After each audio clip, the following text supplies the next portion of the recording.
जय श्री हरि विष्णु, राधे राधे। दोस्तों, आप सभी का मेरे चैनल में बहुत बहुत स्वागत है। आज हम आपके लिए रविवार व्रत की कथा लेकर आए हैं, पौराणिक कथा। तो कथा पूरी सुनेगा और अच्छी लगे तो प्लीज लाइक, चैनल को सब्सक्राइब जरूर कीजिएगा। प्राचीन काल में एक नगर में एक बुढ़िया रहती थी। वह हर रविवार प्रातःकाल उठकर स्नान आदि के बाद अपने घर आंगन को गाय के गोबर से लीपती, फिर सूर्यदेव की पूजा करती और उन्हें भोग लगाकर स्वयं भोजन करती थी। लेकिन बुढ़िया अपना आंगन लीपने के लिए पड़ोसन की गाय का गोबर लाती थी। वहीं सूर्यदेव की कृपा से बुढ़िया को किसी प्रकार का कष्ट नहीं था, जिसे देखकर उसकी पड़ोसन बहुत जलती थी। एक बार रविवार को पड़ोसन ने अपनी गाय को अंदर बांध दिया, जिससे बुढ़िया को गोबर नहीं मिला और घर की लिपाई नहीं हो सकी। उस रविवार को बुढ़िया निराहार ही रह गई और भूखी ही सो गई। जय श्री हरि विष्णु, राधे राधे। दोस्तों, आप सभी का मेरे चैनल में बहुत बहुत स्वागत है। आज हम आपके लिए रविवार व्रत की कथा लेकर आए हैं, पौराणिक कथा। तो कथा पूरी सुनेगा और अच्छी लगे तो प्लीज लाइक, चैनल को सब्सक्राइब जरूर कीजिएगा। प्राचीन काल में एक नगर में एक बुढ़िया रहती थी। वह हर रविवार प्रातःकाल उठकर स्नान आदि के बाद अपने घर आंगन को गाय के गोबर से लीपती, फिर सूर्यदेव की पूजा करती और उन्हें भोग लगाकर स्वयं भोजन करती थी। लेकिन बुढ़िया अपना आंगन लीपने के लिए पड़ोसन की गाय का गोबर लाती थी। वहीं सूर्यदेव की कृपा से बुढ़िया को किसी प्रकार का कष्ट नहीं था, जिसे देखकर उसकी पड़ोसन बहुत जलती थी। एक बार रविवार को पड़ोसन ने अपनी गाय को अंदर बांध दिया, जिससे बुढ़िया को गोबर नहीं मिला और घर की लिपाई नहीं हो सकी। उस रविवार को बुढ़िया निराहार ही रह गई और भूखी ही सो गई।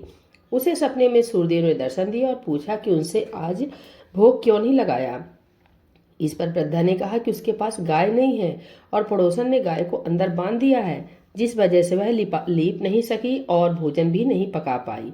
तब सूर्यदेव ने कहा कि मैं तुम्हारी भक्ति से काफी प्रसन्न हूँ और मैं तुमको एक गाय देता हूँ जो तुम्हारी सभी मनोरथ को पूर्ण करेगी। सुबह जब बुढ़िया जागी तो उसने देखा तो आंगन में एक सुंदर सी गाय और बछड़ा बंधे हुए थे। बुढ़िया ने श्रद्धापूर्वक गाय की सेवा करनी शुरू कर दी, लेकिन जब पड़ोसन को पता चला कि बुढ़िया के पास भी एक गाय आ गई है तो वह अत्यधिक जलने लगी।